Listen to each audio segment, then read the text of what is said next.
Jake Harrison stood in the shadows of Nexus Station's main corridor, watching the crowds of aliens move past him. His heart was still beating fast from his last mission. 3 days ago, he had broken into the Zephyrian Empire's most secure military base. The data chip in his pocket contained fleet movements that could save millions of lives. Now he just needed to get it to the right people. The station was huge and dirty. Smoke filled the air from hundreds of alien cigarettes and strange drugs. Creatures from dozens of worlds walked, crawled, and floated through the corridors. Most of them were criminals, smugglers, or mercenaries. This was not a place for honest people. Jake made his way to Manny's bar, a small cantina hidden deep in the station's lower levels.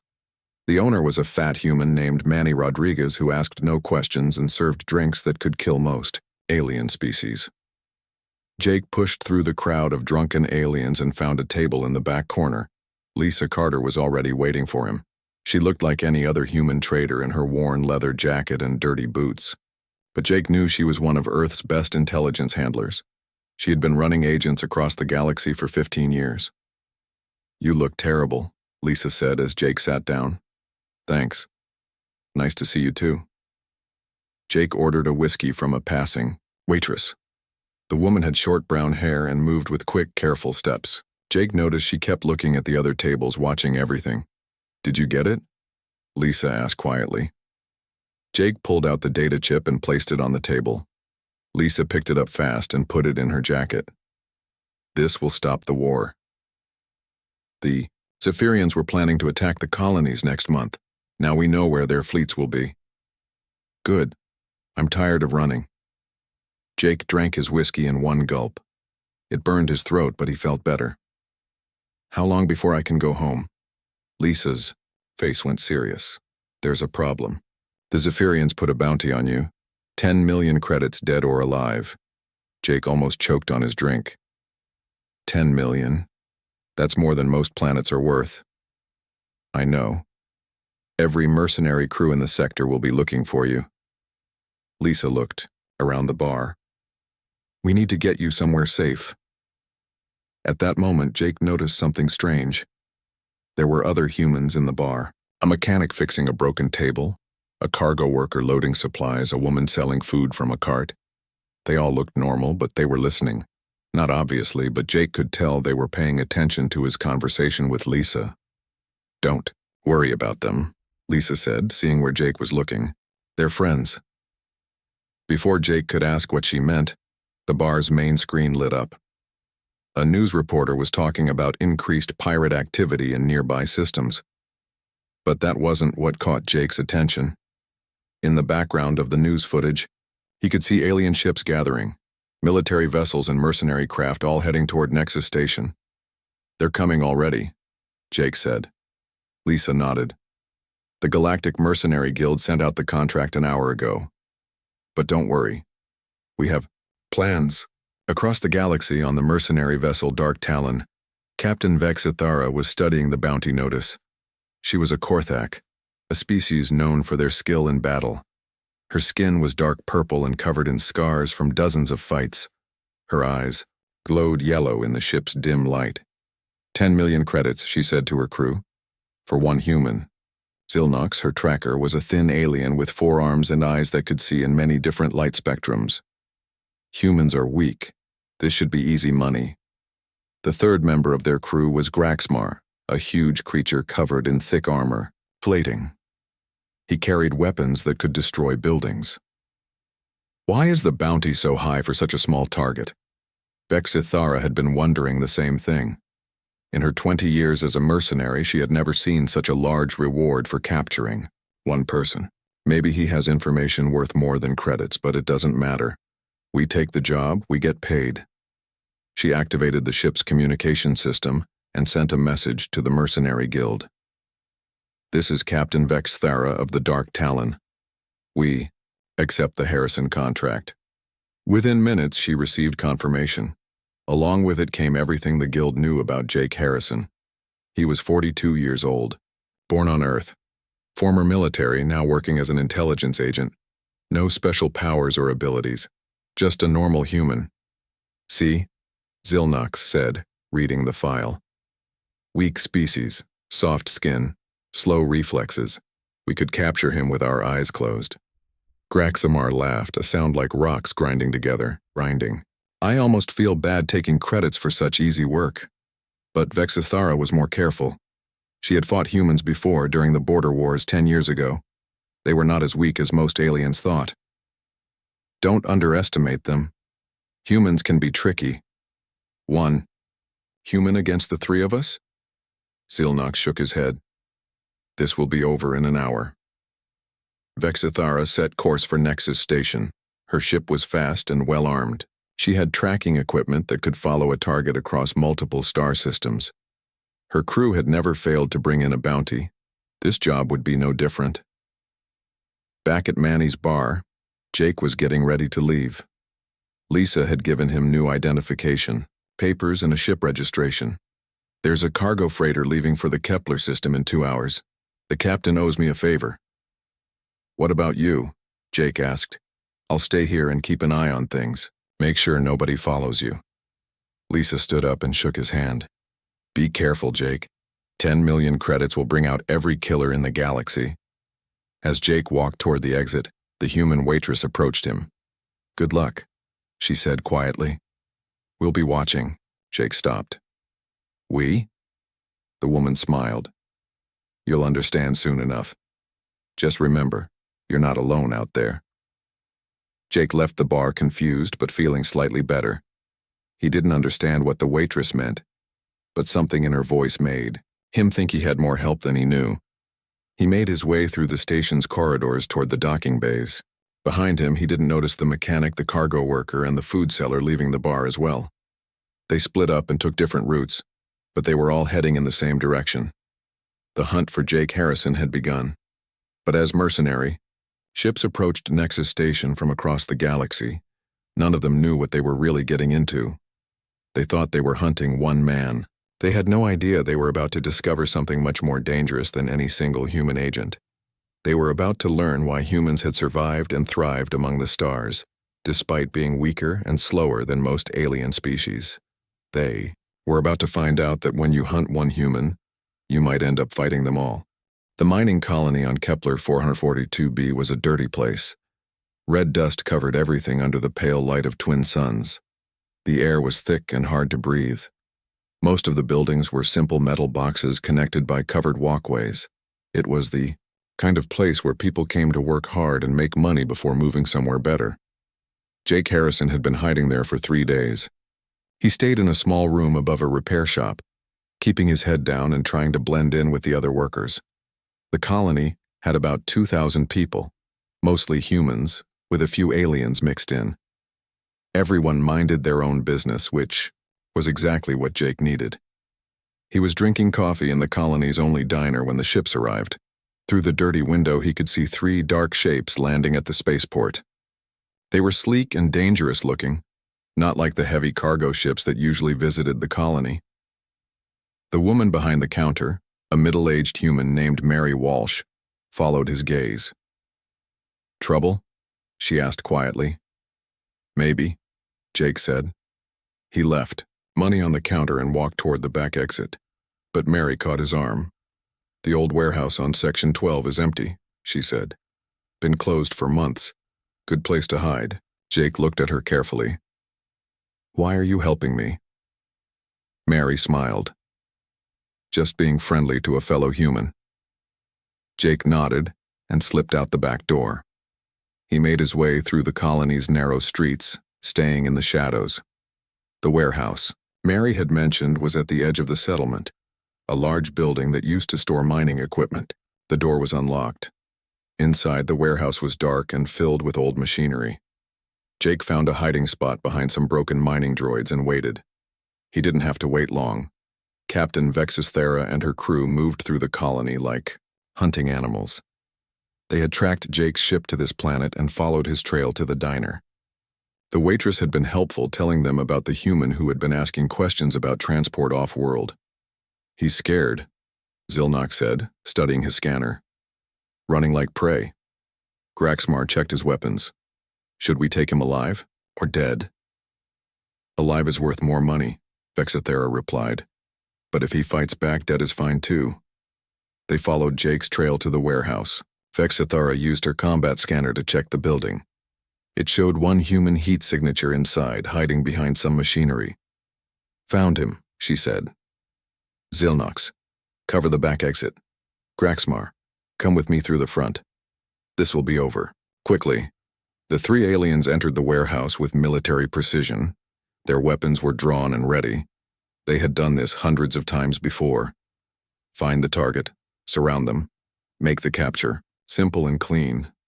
But as they moved deeper into the warehouse, Vexthara noticed something wrong. Her scanner was showing more heat signatures now.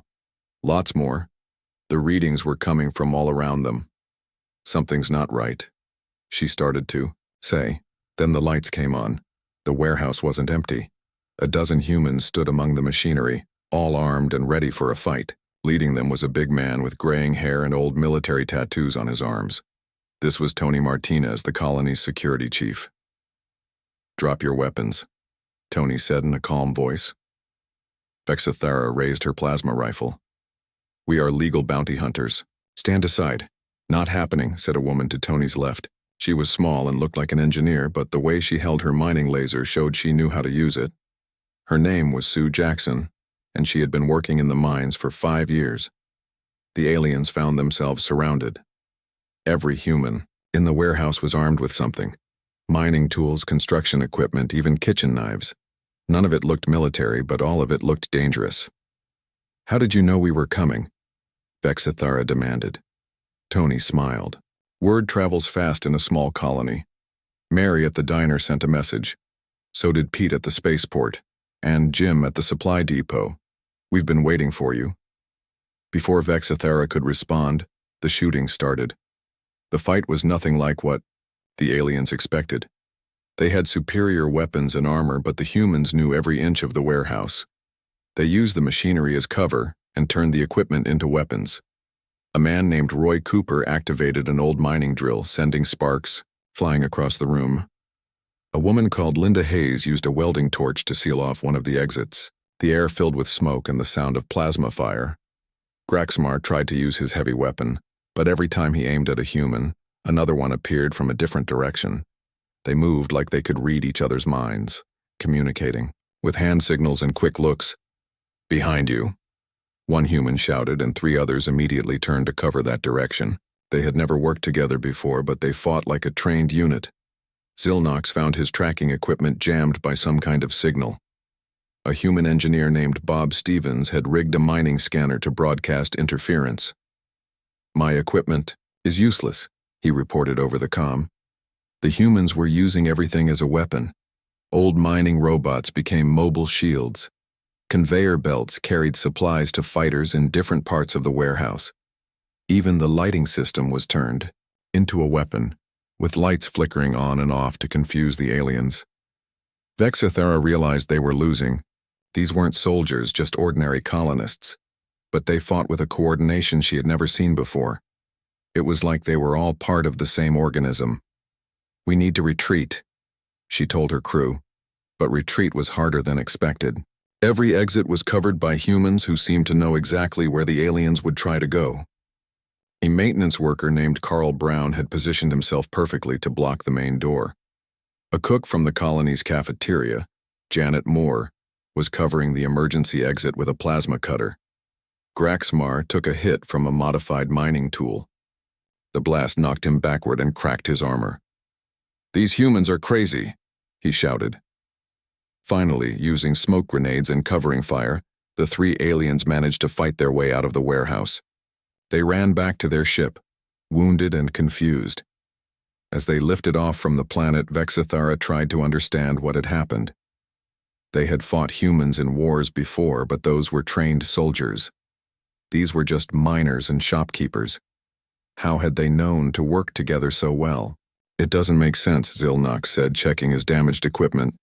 They shouldn't have been able to coordinate like that. Graxamar was bandaging a wound on his arm. Did you see how they moved? Like they were reading each other's thoughts. Vexithara reviewed the combat recordings. The humans had used basic equipment and simple tactics, but they had used them perfectly. Every move was timed to support the others. Every position was chosen to maximize their advantage. "Look at this," she said, pointing to a section of the recording. A human woman had moved to cover an injured man without being told. At the same time, two other humans had shifted position to cover the space she left behind. All of this happened in seconds without any radio communication. How did they know to do that? Graxmar asked. Vexthara didn't have an answer. In all her years of fighting, she had never seen coordination like that from untrained civilians. It was like the humans were connected by something she couldn't understand. "We underestimated them," she admitted. "These humans are not as weak as we thought," but she was determined to complete the mission. The bounty was too large to give up. She set course for Jake Harrison's next likely destination. This time, she would be ready for human tricks. What she didn't know was that across the colony, humans were already sending messages to other worlds, warning them about the alien bounty hunters, telling them to watch out for a human named Jake Harrison. The network was spreading the word, and the word was simple: protect the human, at any cost. New Eden was supposed to be peaceful. The agricultural world was covered in green fields and small farming towns. The people there grew food for 12 different colonies and minded their own business. Captain Vexithera thought it would be the perfect place to catch Jake Harrison off guard. She had learned from her mistakes on the mining world. This time she approached slowly and carefully. Her ship stayed in orbit while she used long-range sensors to scan the planet. It took 2 days to find Jake's location. He was staying at a farming commune called Greenfield Valley. The place had about 40 buildings scattered across rolling hills. Families lived there and worked together to grow crops. It looked quiet and harmless. "No defenses," Zilnox reported, studying the scans. "No weapons that we can detect, just farmers." Graxmar was still angry about his wounds from the mining colony. "Good. I want an easy fight this time." Vexithara planned the attack carefully. They would land before dawn and surround the commune. 3 drop pods would put them in perfect positions. The farmers would still be sleeping and wouldn't have time to organize. "Remember," she told her crew, "these humans can be tricky, but they're just civilians. Stay alert and this will be over quickly." The attack began as the sun came up. 3 metal pods crashed down around the commune, landing exactly where Vexithara had planned. The aliens came out with weapons ready, moving toward the main buildings. But something was wrong immediately. The farms weren't quiet. People were already moving around, working in the fields. And when they saw the aliens, they didn't run or hide. They looked at each other and nodded, like they had been expecting this. A woman named Carol Brown was feeding chickens near the first building. She was about 50 years old with gray hair and dirt under her fingernails. She looked like any other farmer, but when Graxmar pointed his weapon at her, she dove behind a water trough and came up with an old hunting rifle. Her first shot hit Graxmar in the shoulder, spinning him around. Her second shot hit his weapon, destroying it completely. "Where did she learn to shoot like that?" Graxmar shouted, looking for cover. More farmers appeared from the fields and buildings. A man named Rick Johnson was working on a tractor when the attack started. Within seconds, he had the machine moving and was firing seed pods from its planting mechanism. The pods exploded when they hit, sending dirt and metal flying everywhere. An older man called Henry Davis was supposed to be just a crop specialist, but he moved through the fields like a soldier, appearing and disappearing among the tall corn plants. Every time Zilnox tried to track him, Henry was somewhere else, taking shots with a weapon that looked like it was made from farm tools.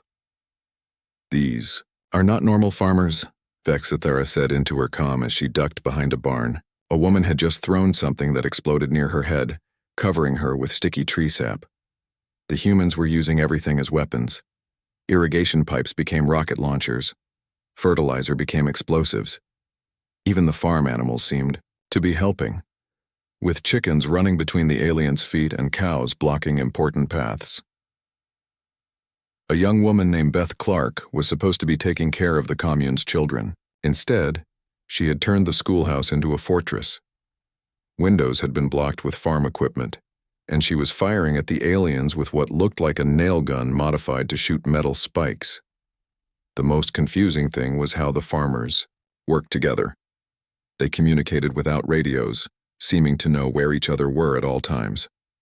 When one person moved, others automatically covered the space they left behind.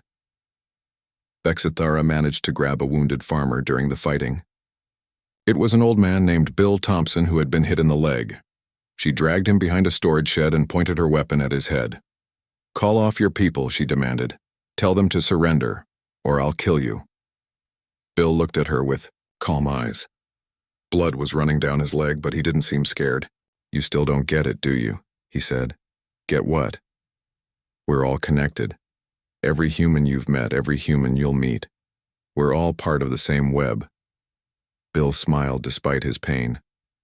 "You're not fighting farmers. You're fighting humanity." Before, Vexithara could ask what he meant. Something hit the shed they were hiding behind.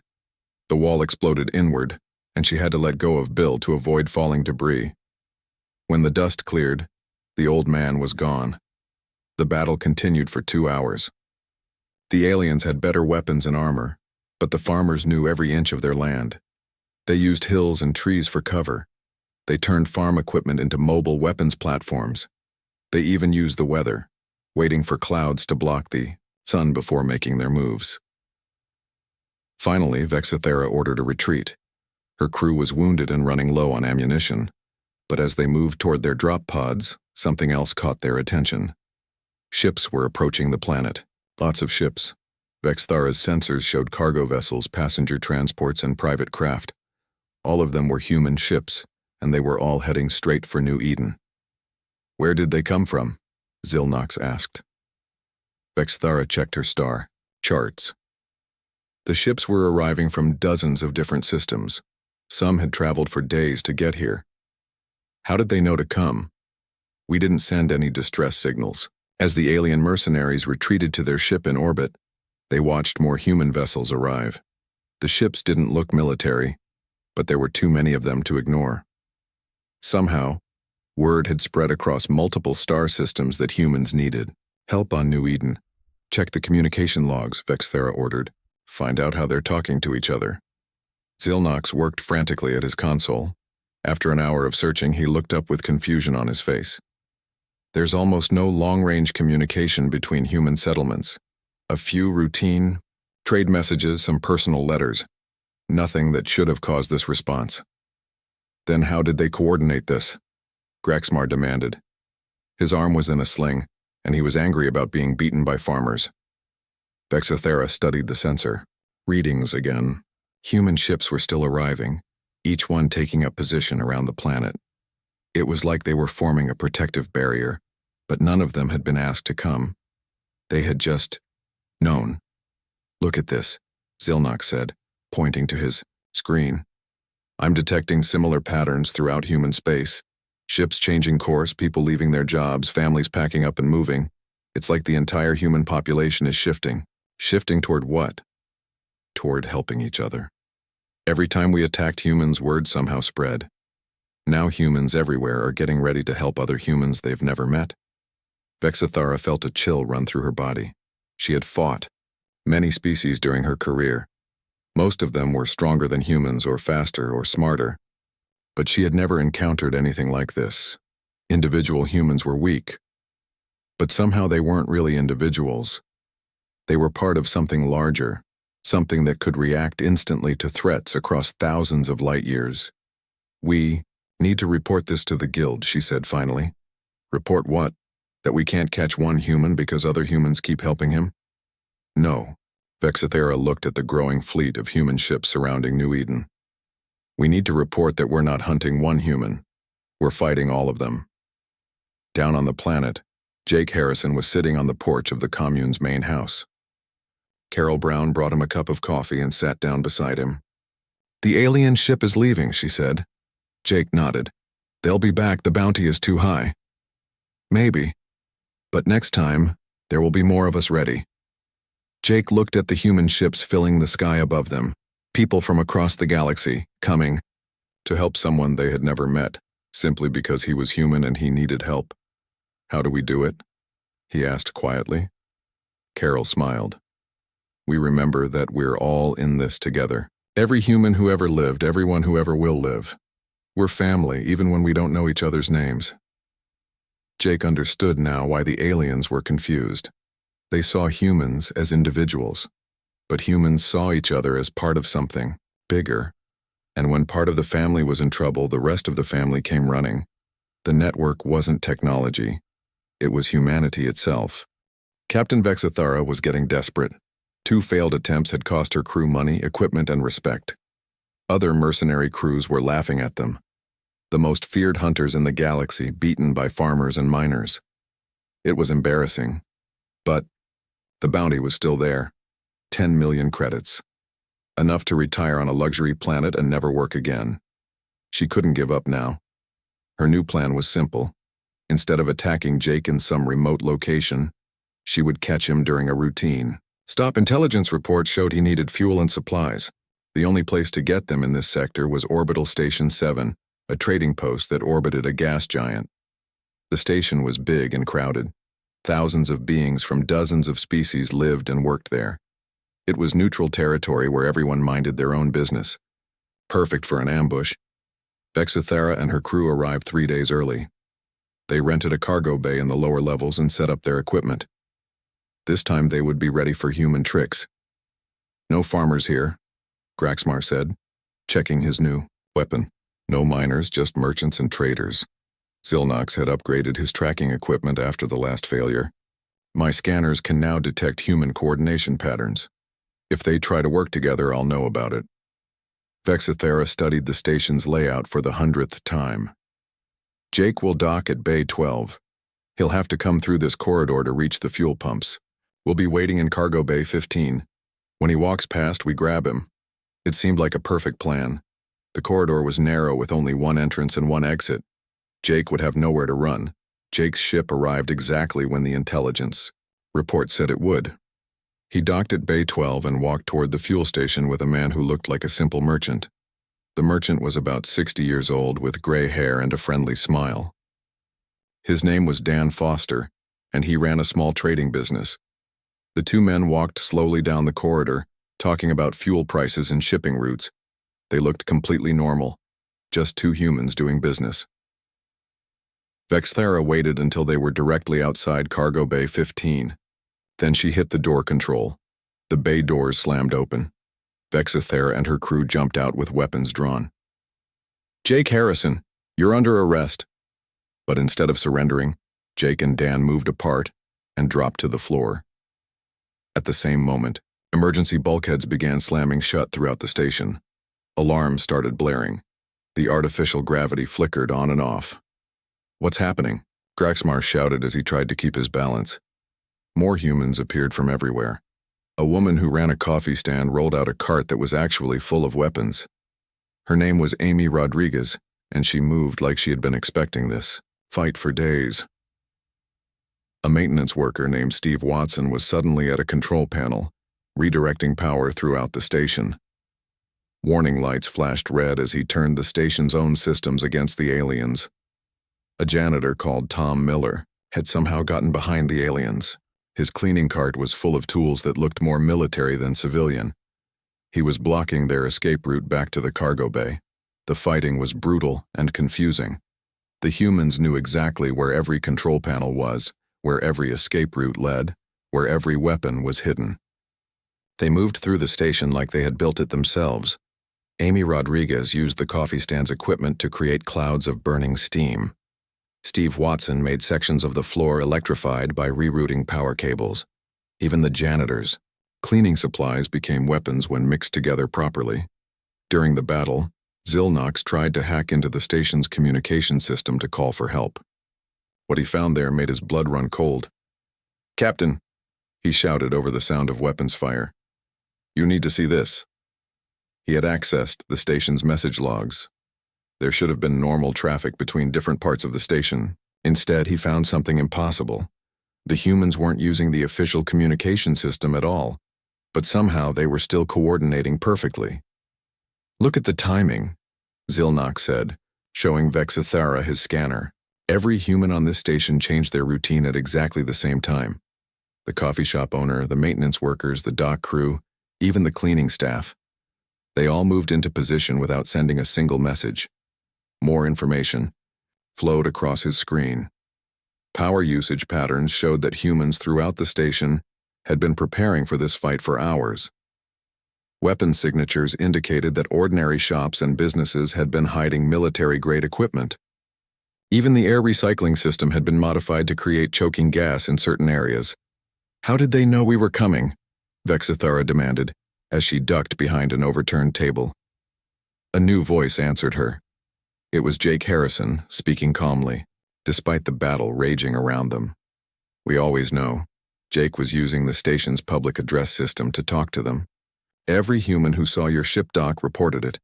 Every human who heard about the bounty shared the information. Every human on this station has been watching and waiting. Graxmar fired his weapon at where Jake's voice was coming from, but hit. Only empty air. Where is he? Everywhere, Jake replied. I'm in the security office with Linda Hayes, who used to be a military communications expert. I'm in the power station with George Brown, who knows how to turn any building into a weapon. I'm in the docking bay with Sarah Johnson, who can fly any ship ever built. Vexithara began to understand something terrible. The humans weren't just helping each other. They were sharing skills and knowledge instantly. A coffee shop owner knew military tactics. A janitor had access to advanced weapons. A fuel technician could hack computer systems. It's not possible, she said into her comm. Species don't work this way. Most species don't, Jake agreed. But humans learned a long time ago that survival means working together. Every human carries a little bit of every other human's knowledge. Every human can become whatever other humans need them to be. The station's artificial gravity shut off completely. In the confusion, Dan Foster appeared next to the aliens. But he wasn't the friendly merchant anymore. He moved like a soldier, with perfect balance and deadly accuracy. Former Special Forces, he explained as he fired a weapon that shouldn't have existed on a trading station. Retired 5 years ago, but retirement doesn't mean I forgot how to fight. Amy Rodriguez had somehow gotten on top of them using the station's maintenance shafts. Former pilot, she called down, flew combat missions during the border wars. Steve, Watson's voice came from everywhere at once. Former intelligence officer. I know every trick you aliens have ever used. Even Tom Miller, the janitor, revealed hidden skills. Former demolitions expert. Want to see what I can do with cleaning supplies? Vexithara realized they were trapped. Every human on the station was a former something. Former soldiers, former pilots, former engineers, former spies. But they all looked like ordinary civilians until the moment they needed to be something else. The aliens managed to escape by using smoke grenades and blasting through a wall. They fought their way back to their ship and left the station as fast as possible. As they limped away from Orbital Station 7, Vexithara tried to make sense of what had happened. Run a full analysis on human behavior patterns, she ordered Zilnox.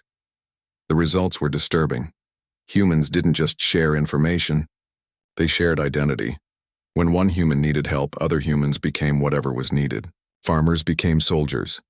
Merchants became warriors. Janitors became weapons experts. They're not individuals, Graxmar said, staring at the data. They're like cells in a giant organism. When one cell is threatened, all the other cells respond. Vexithara nodded slowly. And every cell can become any type of cell the organism needs. Back on the station, Jake Harrison was having coffee with Dan Foster. The emergency was over and everyone had gone back to their normal jobs. Amy Rodriguez was serving customers at her coffee stand. Steve Watson was fixing broken equipment. Tom Miller was cleaning the floors. How do we do it? Dan asked. I don't understand how we coordinate so well. Jake thought about it. Maybe it's because we all grew up on the same stories. We all learned the same lessons.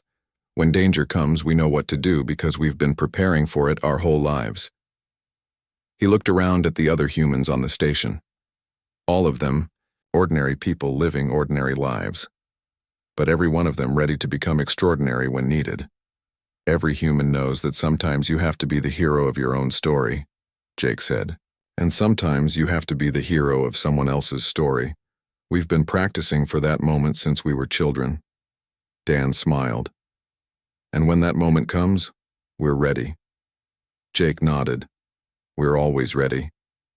Captain Vexithara sat in her damaged ship, staring at the stars. 3 failed missions. Her crew was wounded and tired. Their reputation was ruined.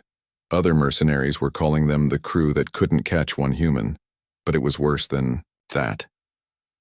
Vexithara was starting to understand that they had never been hunting just one human. They had been fighting something much bigger and more dangerous than any single person. Check the mercenary networks, she told Zilnox. Find out how other crews are doing with human targets. The results were disturbing. Every mercenary crew that had taken contracts against humans was reporting the same problems. Ordinary civilians who fought like soldiers. Perfect coordination without radio communication. Entire communities working together to protect one person. A veteran Skarn, mercenary captain named Thexivar, contacted them on a secure channel. His crew had been trying to capture a human spy for 2 weeks. It's impossible, he said, his voice full of frustration. Every time we get close, more humans appear. They come from nowhere and they know exactly what to do. Another crew had been hunting a human smuggler. The captain was a Zelek warrior known for never giving up, but even he was ready to quit. These humans don't make sense, he reported. I cornered the target on a mining asteroid, just him and me. But somehow he knew exactly where I would attack from. He moved like he could read my mind. Vexithara listened to report after report. Every crew had the same story. Humans who shouldn't know how to fight but did. Humans who shouldn't be able to coordinate but could. Humans who acted like they were all part of the same army, even when they had never met each other. It's not possible, Graxmar said. No species works this way. But Vexithara was beginning to suspect that humans weren't like other species. Most aliens were individuals who sometimes worked together. Humans seemed to be something else entirely. Her thoughts were interrupted by an incoming message. The sender was Jake Harrison himself. Captain Vexithara. His voice came through the communication system. I think it's time we talked. The meeting took place on a neutral station in empty space. Jake came alone, or at least he appeared to be alone. Vexithara brought her full crew, all armed and ready for a fight. Jake looked tired, but calm. He was just one ordinary human, smaller and weaker than any of the aliens. But Vexithara had learned not to underestimate him. You want to know why you can't catch me? Jake said, sitting down across from them. The answer is simple. You were never really hunting me. What do you mean? Vexithara asked. You were hunting humanity. All of it. Every human in the galaxy. Jake leaned back in his chair. When you threaten one of us, you threaten all of us. When you hunt one of us, you're fighting all of us. Zilnox checked his scanners. The station appeared empty except for the humans and aliens in this room, but his equipment had been wrong before. Are there other humans here? Jake smiled. In a way, yes. Every human I've ever met is here with me. Every story I've ever heard, every lesson I've ever learned, every friend who ever helped me. They're all part of who I am. Graxmar didn't understand. That's just philosophy. It doesn't explain how you coordinate so well. Doesn't it? Jake asked. Let me tell you something about humans. We grow up on stories. Stories about ordinary people who become heroes when they need to. Stories about neighbors helping neighbors. Stories about strangers who risk everything to help someone they've never met. He stood up and walked to the window, looking out at the stars. Every human child learns the same basic stories. The farmer who picks up a weapon to defend his home. The merchant who hides refugees from evil soldiers. The janitor who turns out to be a secret agent. We all know these stories because they teach us who we are. Vexithara was listening carefully. Stories don't win battles, don't they? Jake turned back to face them. When a human sees another human in trouble, they know exactly what to do because they've been practicing their whole lives, not with weapons or tactics, but with the idea that sometimes ordinary people have to do extraordinary things. He sat back down. You aliens divide yourselves into categories: soldiers and civilians, leaders and followers, specialists and workers. But humans don't think that way. Every human is potentially everything. Every farmer is a potential soldier. Every merchant is a potential spy. Every janitor is a potential hero. Zilnox checked his data again. But how do you communicate without radio signals? How do you coordinate across star systems?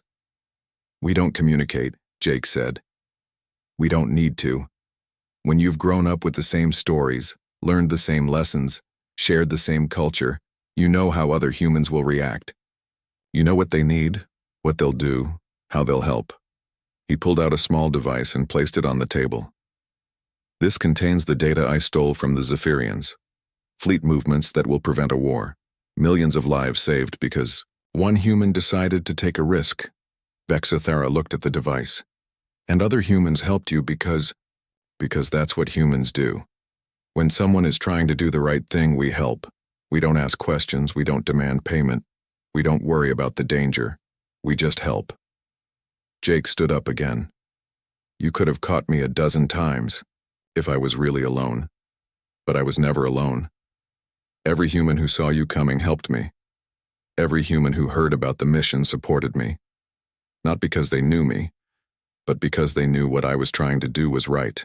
Graxmar was getting frustrated. So what? You're saying humans are just naturally good? No, Jake said. I'm saying humans are naturally human. We learned a long time ago that our strength comes from working together, from being ready to help each other, from knowing that sometimes you have to risk everything to do the right thing. He picked up the data device. This mission is over. The data has been delivered. The war will be prevented. But there will be other missions, other humans who need help. And when that happens, we'll be ready. Vexithara felt something she had never felt before. Not fear of superior weapons or better tactics, but something deeper. She was seeing a species that had turned cooperation into an art form. A species where every individual was willing to sacrifice for the group, and the group was willing to sacrifice for any individual. The bounty is still active, she said quietly. Jake nodded. Yes, and you can keep trying to collect it. But now you know what you're really up against. Not one human agent with stolen data.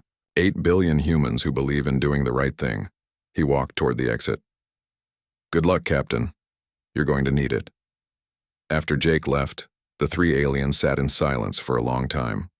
Finally, Vexthera activated her communication system and sent a message to the Galactic Mercenary Guild. This is Captain Vexithera of the Dark Talon. We are formally declining the Harrison contract. Reason, came the reply. Vexithara looked at her crew. They had been beaten not by superior technology or better weapons, but by something much more powerful. They had been beaten by the idea that people should help each other. Target is too dangerous, she finally replied. Word spread quickly through the mercenary networks. The crew that never gave up had given up. If Vexithara couldn't catch one human, maybe no one could. One by one, other crews started declining human bounties. The risks were too high. The targets were too well protected. The entire species seemed to be working against them. Within a month, the Galactic Mercenary Guild stopped accepting contracts on human targets entirely. It wasn't worth the cost or the embarrassment. Jake Harrison returned to Earth and filed his mission report. The stolen data had prevented a war that would have killed millions. The mission was a complete success, but the real victory was something else. Across the galaxy, aliens were learning a new lesson about humanity. Humans weren't just another species that could be bought, sold, or hunted. They were something unique in the galaxy, a species that had made helping each other their greatest strength. In cantinas and spaceports, aliens told stories about the crews that tried to hunt humans and failed. The stories grew with each telling, but the core message was always the same. When you fight one human, you fight them all. And no one in the galaxy was strong enough for that fight. The bounty on Jake Harrison was eventually canceled. Not because He was caught, but because everyone realized it was impossible to catch him. As long as there were humans in the galaxy, Jake Harrison would never be alone. He would always have 8 billion friends watching his back.